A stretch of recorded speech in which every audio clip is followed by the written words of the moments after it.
जैसा दिखता है वैसा होता नहीं।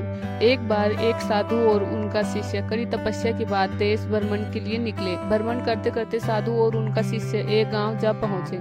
इस गांव में एक सेठ रहता था। इसके पास धन धान्य की कोई कमी नहीं थी, लेकिन फिर भी ज्यादा धन और धान्य पाने की लालच करता रहता।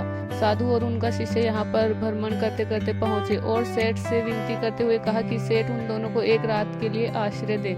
सेठ ने दोनों को देखा और मन ही मन सोचा कि यह दोनों गरीब लगते हैं, इनसे मुझे कोई लाभ नहीं होगा। ऐसा सोच कर सेठ ने उन दोनों को मेहमानों के कमरे में ना भेजकर अपने खाली पड़ी घर के तहखाने में रहने के लिए जगह दी। तपस्वी साधु के पास दिव्य शक्तियां थी और उन्होंने सेठ के मन की बात जान ली। साधु और उनका शिष्य जब सेठ द्वारा दिखाई गई जगह पर रहने गए, तब साधु ने देखा कि तहखाने की एक दीवार में छेद बना हुआ है। तो साधु ने तुरंत उस दीवार को अपनी शक्ति से सही कर दिया। शिष्य ये सब देख रहा था। उसे साधु का ऐसा करना सही नहीं लगा, मगर वह कुछ नहीं बोला। अगले दिन दोनों सुबह होते ही वहां से निकल पड़े। पूरा दिन उस गांव में भ्रमण किया और जब फिर से अंधेरा होने लगा, तब वे दोनों इस बार एक गरीब परिवार के घर गए। इस परिवार में पति पत्नी, उनका एक बच्चा और उनके पास एक बकरी थी। उनसे जब दोनों ने रात भर के लिए आश्रय मांगा तो गरीब परिवार ने उनका अच्छे से स्वागत किया। उनके पास जो भी खाने के लिए था वह भी उनको खिलाया और सोने के लिए बिस्तर बिछा दिया। अगले दिन सुबह साधु और उनका शिष्य जब नींद से उठे, तब उन्होंने देखा कि गरीब पति पत्नी और उनका बच्चा बकरी के पास बैठकर रो रहे थे, क्योंकि उनकी बकरी मर चुकी थी। साधु और उनका शिष्य उनको दिलासा देकर वहां से चले गए।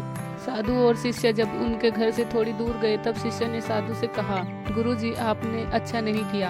आपने उस लालची सेठ, जिसके पास किसी चीज की कमी नहीं थी, उसके तहखाने की छोटे से छेद को भी सही कर दिया। और दूसरी तरफ उदार और बड़े दिल वाले उस गरीब परिवार, जिन्होंने हमारी इतनी अच्छी खातिरदारी की, आपने उनकी बकरी को ऐसे ही मर जाने दिया।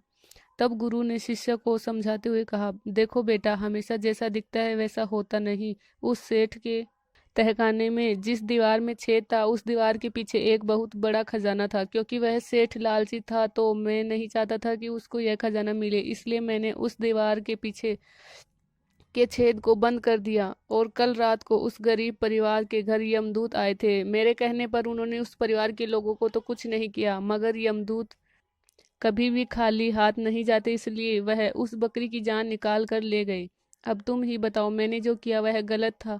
शिष्य को जब सारी बात पता चली तो उसका सारा गुस्सा दूर हो गया और उसने अपने गुरु के पैर छूते हुए कहा कि गुरुजी, मैं धन्य हो गया, मुझे आप जैसा गुरु मिला। इस कहानी की तरह ही हमें भी अपने जीवन में हमेशा यह शिकायत रहती है कि हमारे साथ कुछ भी अच्छा नहीं होता है, मगर क्या पता जो हमारे साथ हो रहा है वह इसलिए हो रहा है कि उससे भी बुरा होने से टल जाए। यह कहानी आपको कैसी लगी? अगर कुछ भी सीखने को मिला हो तो कमेंट करके ज़रूर बताएं और चैनल को सब्सक्राइब ज़रूर करें। थैंक